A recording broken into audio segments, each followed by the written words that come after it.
So let's draw this. We have a beam here. The beam itself is the beam itself is 2 meters. You can just say 2 meters. And then we're going to say that we have a force here of 56 newtons, and this is being applied at 32 degrees.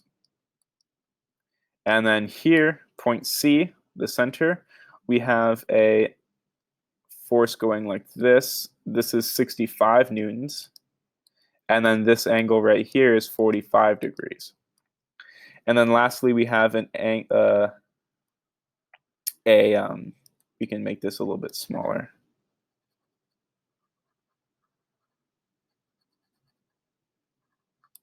And say, cut it off here, and say that we have a 52 Newton force here, and the angle here is 58 degrees.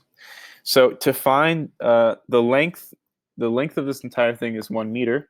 So to find the torque about point C, this is going to be simply equal to the force times R. So essentially, we know that torque is equaling force times the R, or the distance between the force and where you're evaluating the torque. We're going to say that counterclockwise, we'll say counterclockwise is positive. And so the torque about C would be equal to negative 1.0 meters times 56 newtons times sine of 32 degrees. And then we'll say plus 1.0 meters times 52 newtons times sine of 58 degrees.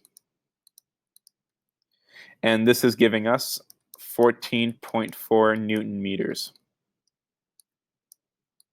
Now for part B, we want the torque about one end, well, about P, and I forgot to label, this is point P.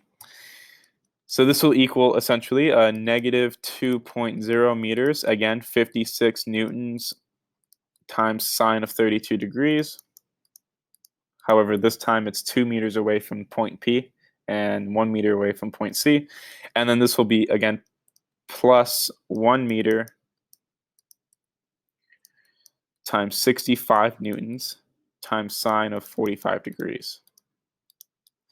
And this is giving us negative 13.4 Newton meters, which simply means that this is going to be rotating clockwise, because we chose counterclockwise to be negative. Rather, we chose counterclockwise to be positive, which means that if we're getting a negative answer, the torque is in the clockwise direction.